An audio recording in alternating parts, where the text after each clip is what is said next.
یہ مسئلہ کیا ہے؟ نظر اور منت ماننے کے اعتبار سے ہے. وما انفقتم من نفقۃ او نذرتم من نذر فان اللہ یعلم، کہ جو تم اللہ کے راستے میں مال خرچ کرتے ہو یا جو تم نظر اور منت مانتے ہو، اللہ جانتے ہیں کہ تمہارے دل کی نیت کیا ہے. اس حوالے سے 2-3 باتیں بڑی امپورٹنٹ ہیں، وہ سمجھ لیں. سب سے پہلی چیز تو یہ سمجھ لیں کہ نظر اور منت ہے کیا کہتے ہیں، کس چیز کا نام ہے یہ؟ نظر اور منت جو ہے، ہم کسی کام، اپنے کسی عمل کو کسی کام کے ساتھ مشروط کر دیتے ہیں کہ جی اگر میرا یہ کام ہو گیا تو میں یہ کروں گا. ٹھیک، مثال کے طور پہ اگر میرا یہ کام ہو گیا، فلاں کام ہو گیا، تو میں 2 رکعت نماز نفل پڑھوں گا. یہ نظر ہے، یہ منت ہے. اس حوالے سے جو سب سے اہم اور بنیادی چیز سمجھنے کی ہے وہ یہ کہ نبی علیہ الصلوۃ والسلام نے نظر اور منت ماننے سے منع فرمایا ہے، پہلی بات. اور دوسری بات یہ کہ اگر کسی نے نظر مان ہی لی ہے تو پھر اس کا پورا کرنا واجب ہے.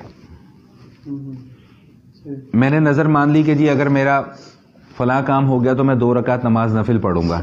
پہلی بات تو یہ کہ مجھے اس کام کو، اپنے عمل کو اس کام کے ساتھ مشروط کرنا ہی نہیں چاہیے تھا. میں کوئی اللہ کے اوپر احسان کر رہا ہوں کہ جی اللہ اگر آپ نے میرا یہ کام کروا دیا تو میں 2 نفل آپ کے لیے پڑھ لوں گا. یہ ہم اللہ کے اوپر کوئی احسان کر رہے ہیں.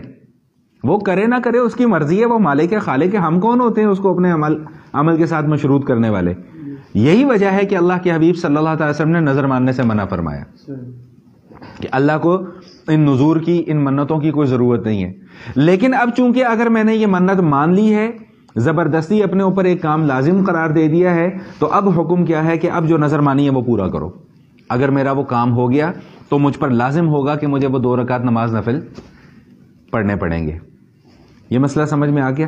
اب اس سے زیادہ اہم مسئلہ سمجھ لیں جس کی آج کل کے دور میں ہمیں بہت زیادہ ضرورت ہے کہ نظر اور منت کس قسم کی مانگی جا سکتی ہے اور کس قسم کی نہیں مانگی جا سکتی. اس میں پھر چند اہم نکات ہیں، وہ سماعت فرما لیں. نمبر 1 یہ کہ کسی گناہ کے کام کی نظر ماننا جائز نہیں ہے. جیسے ہم پہلے بھی پڑھ کے آئے ہیں کہ غلط کام کی قسم کھانا جائز، یاد ہے مسئلہ کہ غلط کام کی قسم کھانا جائز نہیں ہے. اگر کسی نے کسی گناہ کی یا غلط کام کی قسم کھا لی تو اس پر لازم ہے کہ وہ اپنی قسم کو توڑے. تو بالکل اسی طرح کسی ناجائز کام کی منت ماننا جائز نہیں ہے، نمبر 1. نمبر 2 کہ نظر اور منت جو ہے یہ عبادت ہے، اور عبادت اللہ کے سوا کسی اور کی کرنا جائز نہیں. اس سے ہمیں یہ مسئلہ بھی معلوم ہو گیا کہ جو ہمارے معاشرے میں مختلف قسم کی لوگ نظریں مانتے ہیں کہ جی میں دیگ چڑھا دوں گا، میں چادر چڑھا دوں گا، میں فلاں کر دوں گا، میں ڈھمکانا کر دوں گا، تو یہ ساری کی ساری نظر اور منت جائز نہیں ہے، کیونکہ یہ اللہ کے لیے تو ہو ہی نہیں رہا. اور عبادت کس کے لیے کی جائے گی؟ صرف اور صرف اللہ کے لیے. نمبر 3 یہ مسئلہ بڑا اہم مسئلہ، یہ سمجھ لیں کہ نظر اور منت صرف ان اعمال کے اندر مانی جائے گی کہ جن اعمال کی پہلے سے شریعت کے اندر اجازت یا اباحت موجود ہے. نہیں سمجھ میں آئی یہ بات؟ مثال کے طور پہ اگر کسی نے کوئی نظر ماننی ہے تو وہ کیا مانے گا کہ اللہ میرا کام ہو گیا تو میں 2 رکعت نماز نفل پڑھوں گا. اب نماز تو آلریڈی فرض ہے، ٹھیک. یا پھر کوئی نظر ماننا چاہے تو وہ یہ مانے گا کہ اللہ کہ میرا فلاں کام ہو گیا تو میں ایک روزہ رکھ لوں گا. اب روزہ رکھنا بھی ہمارے اوپر فرض ہے، ایک عبادت ہے. یا کوئی آدمی یہ نظر مان لیتا کہ اللہ اگر میرا فلاں کام ہو گیا تو میں جو ہے وہ کوئی صدقہ و خیرات کروں گا. تو صدقہ و خیرات کرنے کا بھی ہمیں بار بار حکم دیا جاتا ہے، تاکید دی جاتی ہے.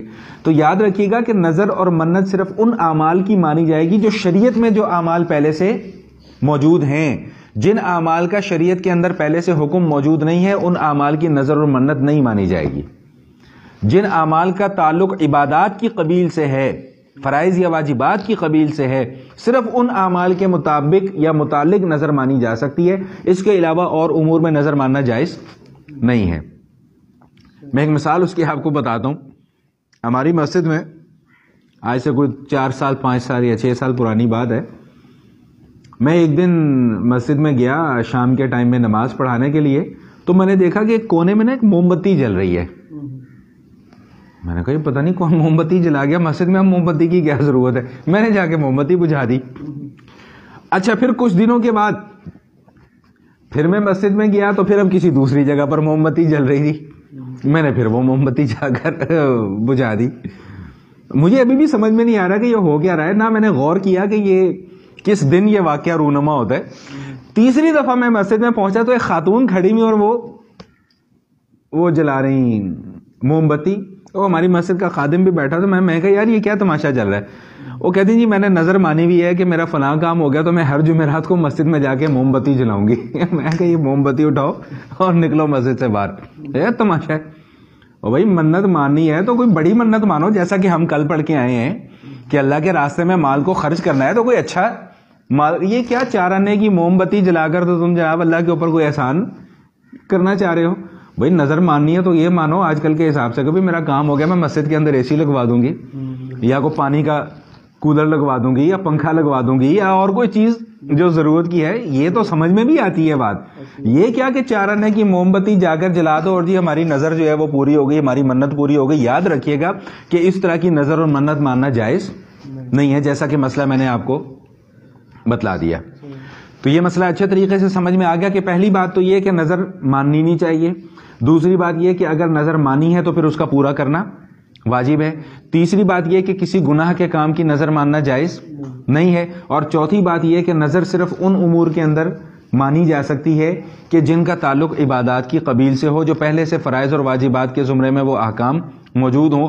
اور چوتھی اور آخری بات یہ کہ نظر اور منت جو ہے وہ یہ عبادت ہے، اور عبادت اللہ کے سوا کسی اور کی کرنا جائز نہیں ہے. یہی وجہ ہے کہ اس آیت کے آخر میں اللہ تعالیٰ جو جملہ ارشاد فرما رہے ہیں وہ کیا کہ وَمَا لِلظَّالِمِينَ مِنْ أَنصَارٍ، کہ ظلم کرنے والوں کا کوئی مددگار نہیں ہے. اور یاد رکھیے گا کہ ظلم میں سب سے بڑا ظلم جو ہے وہ اللہ کے ساتھ شرک کرنا ہے.